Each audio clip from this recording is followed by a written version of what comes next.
नमस्कार, MB live में आपका स्वागत है। आप देख रहे हैं एमबी लाइव भानु प्रकाश शर्मा के साथ। जेवर खुर्जा मेन रोड पर गांव अली अहमदपुर उर्फ गढ़ी भारतीय जनता पार्टी के कार्यालय का सांसद डॉक्टर महेश शर्मा ने रिबन काटकर उद्घाटन किया। केंद्र सरकार एवं प्रदेश सरकार की लोक कल्याणकारी एवं जनहितकारी योजनाओं के संबंध में विचार संगोष्ठी का आयोजन किया गया, जिसके मुख्य अतिथि सांसद एवं पूर्व केंद्रीय मंत्री भारत सरकार डॉक्टर महेश शर्मा व विशिष्ट अतिथि जिला अध्यक्ष गौतम बुद्ध नगर विजय भाटी, डॉक्टर दिनेश पाल सिंह छोकर, अन्य भाजपा कार्यकर्ता मौजूद रहे। जानिए सांसद डॉक्टर महेश शर्मा ने क्या महत्वपूर्ण जानकारियां दी।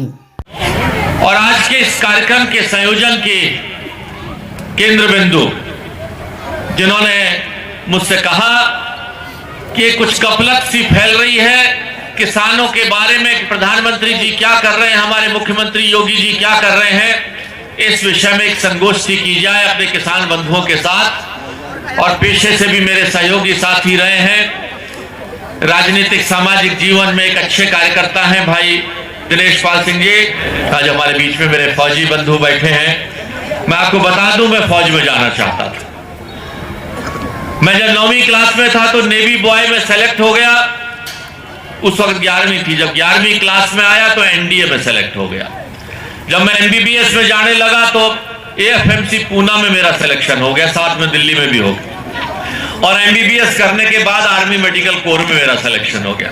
लेकिन मेरे भाग्य में मुझे यहां लिखा था, राजस्थान की धरती से पैदा हुआ, कानपुर में पिताजी लगभग 26 साल तक रहे और फिर इस दिल्ली में पढ़कर और फिर यहां पर इस माटी ने मुझे शहीदी पनाह दी।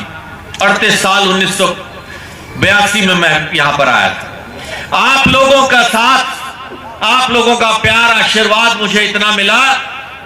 कहते हैं कि व्यक्ति जब दुनिया में पैदा होता है तो कर्ज लेकर पैदा होता है, उस ऊपर वाले का कर्ज लेकर पैदा होता है, उस भगवान का कर्ज लेकर पैदा होता है। मेरी माताएं बहनें बैठी हैं, मां का कर्ज, बाप का कर्ज लेकर इस दुनिया में आता है और उसके मन की इच्छा होती है कि जाते जाते मैं अपनी मां बाप का कर्ज, अपनी जन्मभूमि कर्म भूमि की माटी का कर्ज, उस ऊपर वाले का कर्ज चुकाकर इस दुनिया से जाऊं।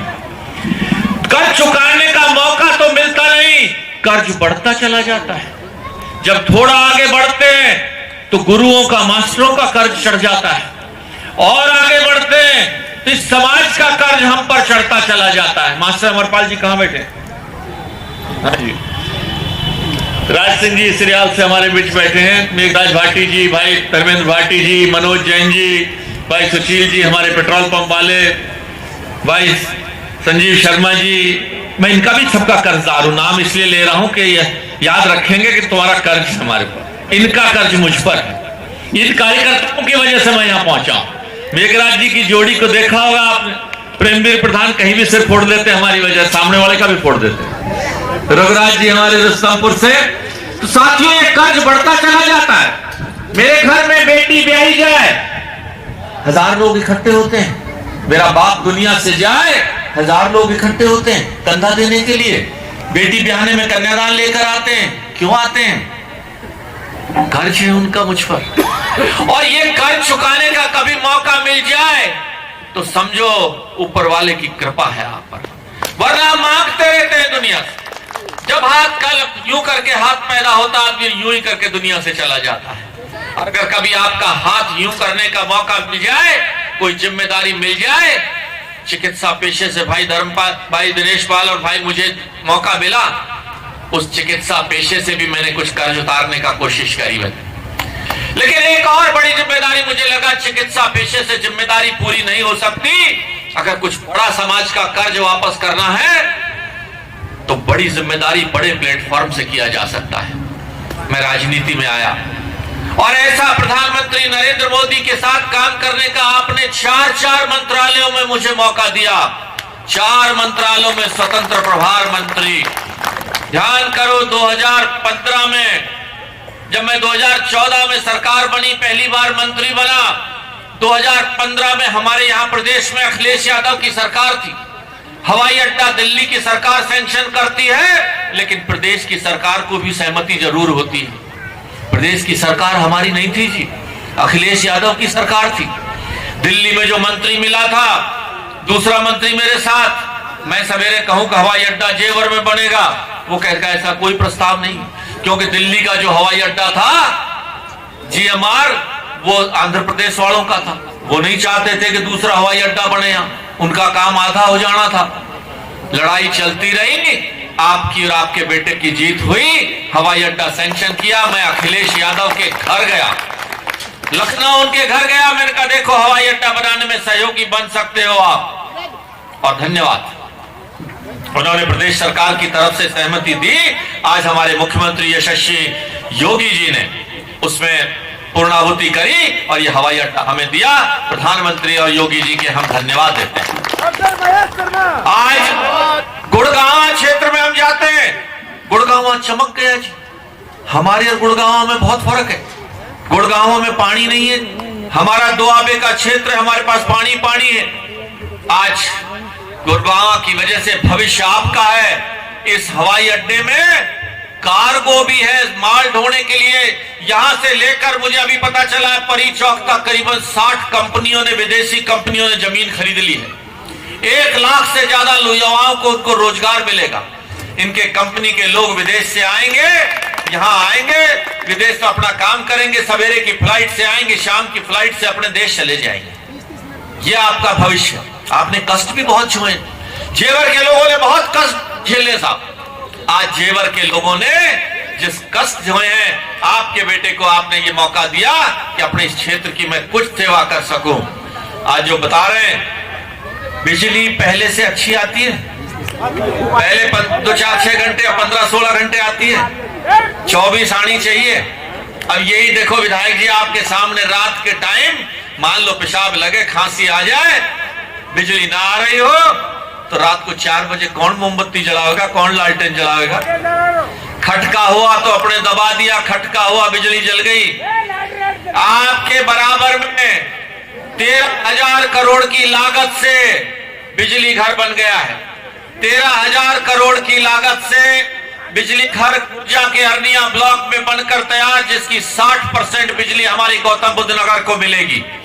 और जब 24 घंटे हमें बिजली मिलेगी तो आप समझ सकते हो हमारा बच्चा वाईफाई से, कंप्यूटर से पढ़ेगा। ये युवा 24 घंटे बिजली आएगी, घर की बेटी, घर की बहन, घर की बहुएं, घर का बुजुर्ग आज इस बिजली का। जेवर की कल्पना करी थी कभी मेट्रो रेल आएगी यहां तक, जेवर टोल तक मेट्रो रेल आएगी और यहां से आगे जाते हुए टप्पल और आगे खुर्द, मथुरा, वहां तक होते हुए जाएगी। साथियों, ये हमारी कमाई है कि आज आपका ये जो क्षेत्र है, ये विकास की दृष्टि से आगे बढ़ रहा है। आपको एक ऐसा प्रधानमंत्री और मुख्यमंत्री योगी की जोड़ी आपको मिली है कि मोदी जी और योगी की जोड़ी अपने इस क्षेत्र को चमन बनाने के लिए संकल्पबद्ध है। जिन किसानी की बात हो रही थी, आप मानते हो बिजली 16-18 घंटे आने लग गई। कुछ कहेंगे बिल बढ़ गया, भाई पहले 4 घंटे बिजली आती थी, अब 16 घंटे बिजली आएगी तो 4 गुना बिल तो बढ़ ही जाएगा। थोड़ा सा बढ़ गया होगा, लेकिन बिजली अपने आप में एक बहुत बड़ी सुविधा है। मैं अभी इसी रास्ते से जा रहा था, कल्लूपुरा वाले रास्ते से, मैंने देखा कि चारों तरफ बाउंड्रियां लगनी शुरू हो गई हैं। मैंने कहा भाई ये क्या हुआ? बोले जी जेवर हवाई अड्डे की जब से घोषणा, जब से आप किसानों ने सहमति दी है, दूसरा चरण भी जल्दी शुरू होने वाला है, और तीसरा चरण भी। दूसरे चरण के पैसे खाते में आ चुके हैं, डीएम के, कलेक्टर के पैसे खाते में। बहुत जल्दी, महीने 20 दिन 15 दिन में ही शुरू हो जाएगा दूसरा चरण।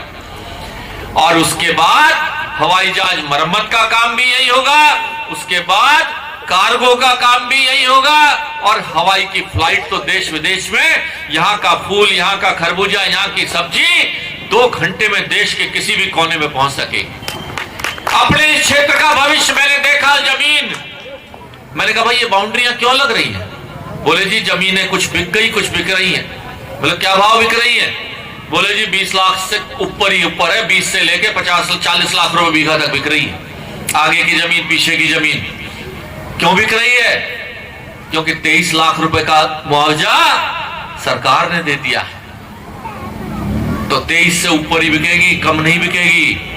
और आगे आने वाले में कितनी बिकेगी? जिनकी जमीन गई है उस पैसे को खराब मत करना, उस पैसे से कहीं जमीन और ले लेना। भविष्य आपका है, किसान ही इस देश पर राज करेगा, ये ध्यान रख लेना। अन्नदाता, आपको इतनी बड़ी भगवान ने ताकत दी है कि आप दुनिया को आज इतना फसल पैदा करते हो, गेहूं चावल, कि उससे पूरा विश्व को हम चावल खिलाने की हालत में है आज भारत। यह आपकी वजह से। कोई लोग गलत फहमियां फैलाते हैं कि साहब ये काले कानून और ये कानून आए। हमारे मंडल अध्यक्ष भाई अशोक जी ने आपको विषय बताया। आज हमारा फसल का, मैं मानता हूं, पूरा गेहूं सरकार नहीं खरीदती थी, नहीं खरीदती, हम भी जानते हैं ये बात, और सरकार भी जानती है, और आप भी जानते हैं, और खरीद भी नहीं सकती जी, ये भी सच है।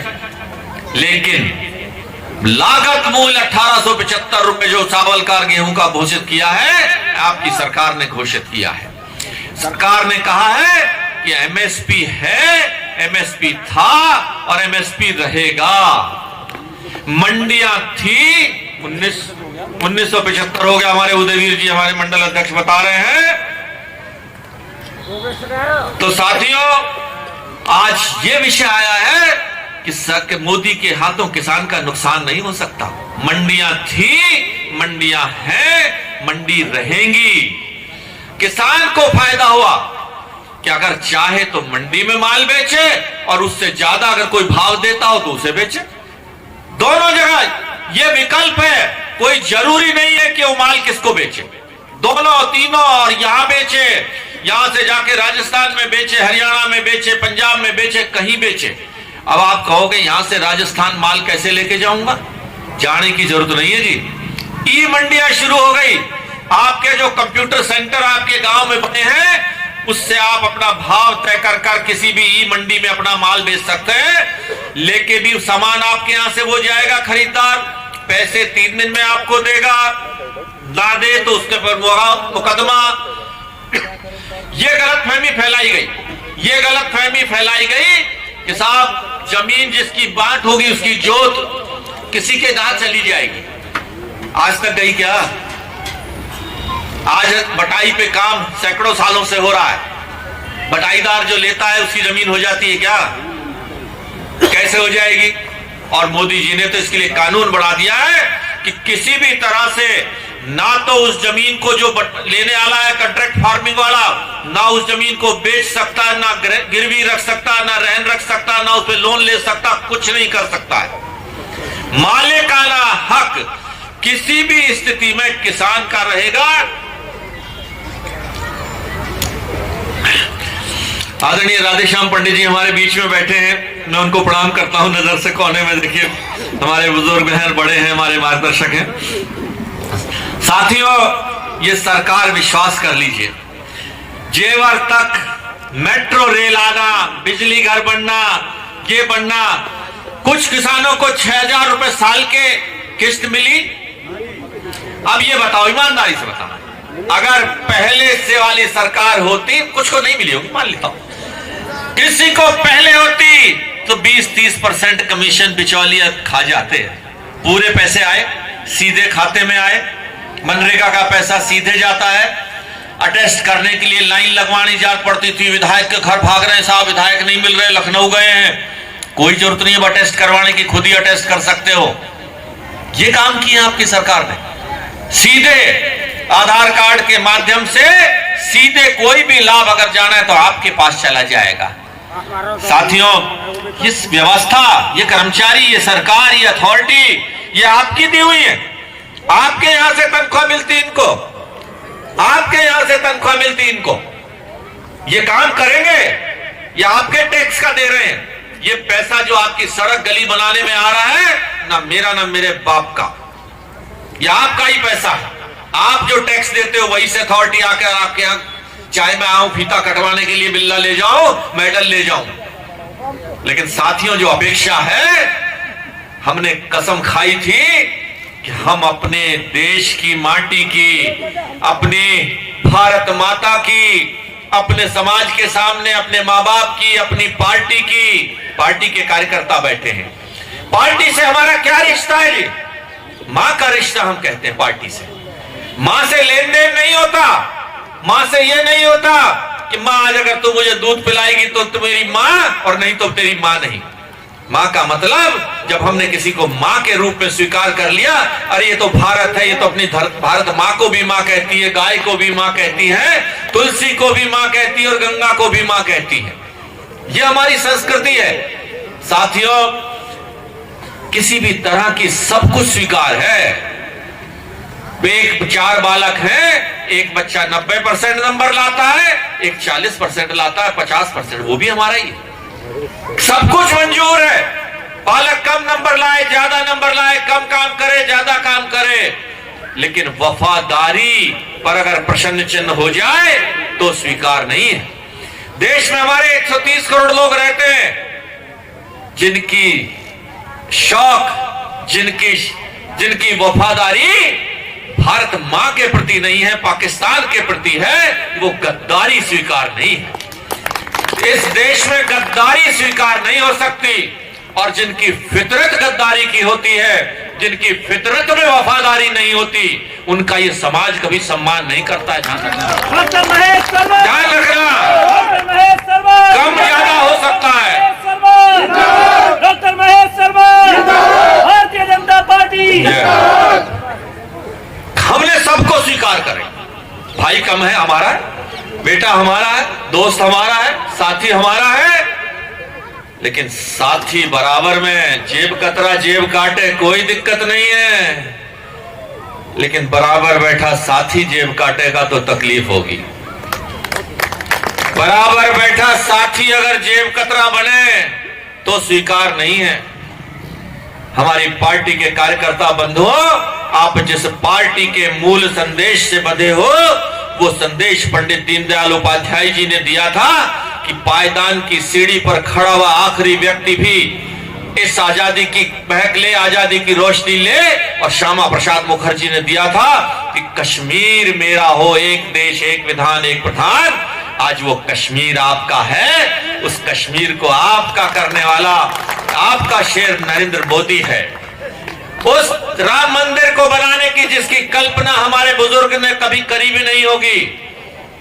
मुझे ध्यान है, एक कवि सम्मेलन में था, मैं कवि पढ़ रहा था कविता, बोले भगवान राम इंग्लैंड चले जाओ, भगवान राम इंग्लैंड चले जाओ, सदियां लग जाएंगी मंदिर को बनाने में।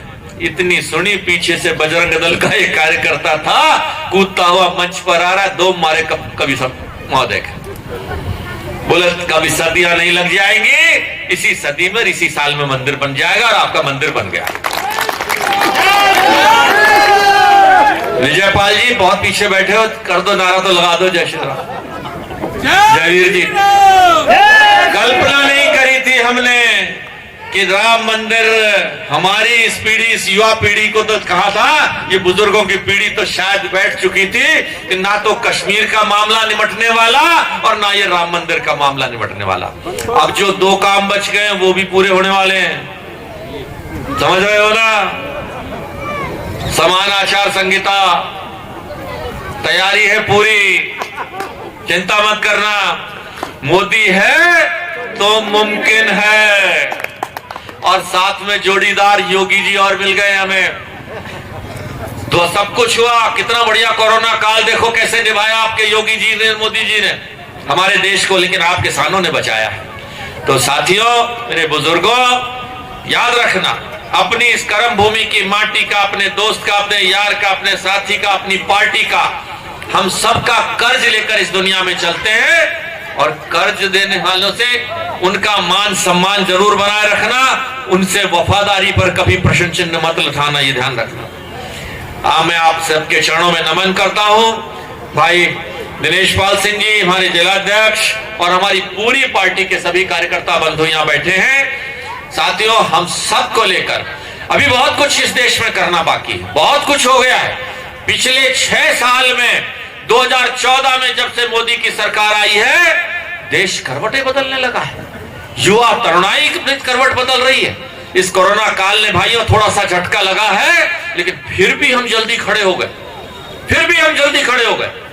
आज आपका प्रधानमंत्री नरेंद्र मोदी जब विश्व के नेताओं के साथ, अमेरिका के राष्ट्रपति के साथ, जापान के राष्ट्रपति, चीन के प्रधानमंत्री के साथ गलबैया करता होगा, तो आपका भी सीना चौड़ा हो जाता होगा। कौन है ये मोदी? ये हमारे 130 करोड़ देशवासियों का प्रतीक है। ये मोदी आपका मोदी है, मान लीजिए ये आपका मोदी। और मैं भी उसी मोदी का प्रतिनिधि बनकर आपके बीच में आया हूं। आपका बेटा हूं, आपका भाई हूं, आपका दोस्त हूं। हक समझ के, कुर्ता नहीं कान पकड़ लेना। कभी चूक हो जाए जाने अनजाने में, इस राजनीति की पथरीली राहों पर अच्छों के कदम तक डगमगा जाते हैं जी।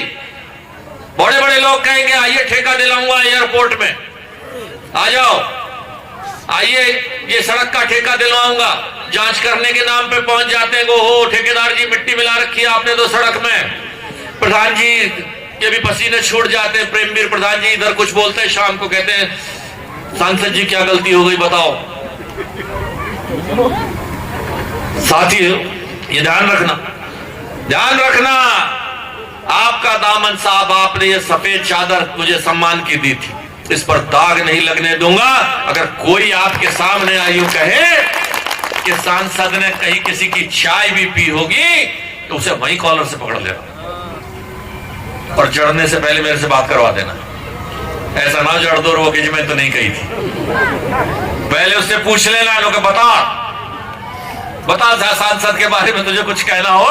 ये विश्वास दिलाता हूं, आपका कर चुकाने का प्रयास कर रहा हूं और सब लोग, हमारी पार्टी के सभी लोग मिलकर हम कंधे से कंधा आपका सहयोग और अपना हक समझकर आपके बीच में रहेंगे। बहुत बहुत धन्यवाद, नमस्कार।